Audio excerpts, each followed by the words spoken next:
خادر محترم اجمولی صاحب یو بل ورور پختنه کوي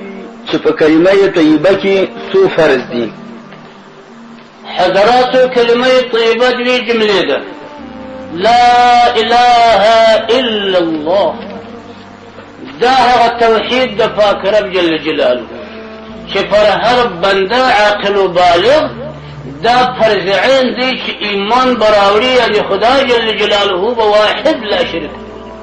دا لا اله الا الله ترجمه هم دغه ده چې خدای پاک واحد لا شریک دی، یعنی هیڅوک لایق د عبادت حقدار د عبادت الهی حق نشته بل مگر تنها و تنها و تنها یوازې او یوازې پاک رب جل جلاله لایق د عبادت دی، واحد لا شریک دی.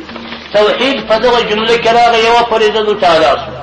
دوهمه فریضه صراحتا هغه رسالت حضرت رسول خدا جل وعلا صلى الله عليه وآله وصحبه وسلم، یعنی پر هر بنده پر هر عاقل و بالغ چې نوم د علیه السلام مبارک ورته ورسېدی، نوم د اسلام ورته ورسېدی، که صاحب المدر دی که صاحب الوبر دی، یعنی که جایی دی که کوچی دی، فرده دا فرض عین ده چې علیه السلام مبارک به په رسالت باندې مني چې رسول الله علیه السلام یقینا قطعا رسول د خدا دی، خاتم النبیین دی. نو محمد رسول الله دا دوهمه جمله دا رسالت علیه السلام مبارک ثابتوي، دلته دا دوهمه فریضه ادا شول. ولې د دې هغه مراد نو دا دی، مقصد یې دا دی چې یا الله ته ما په خدایي ومنلې، ته مې په وحدت ومنلې، او ته مې په لا شریک لک باندې ومنلې چې تا سره شریک نشته، هر څه چې ته وایې ما منلي دي. نو خدای پاک وایي قیامت حق دی، پس له مرګه ژوند حق دی،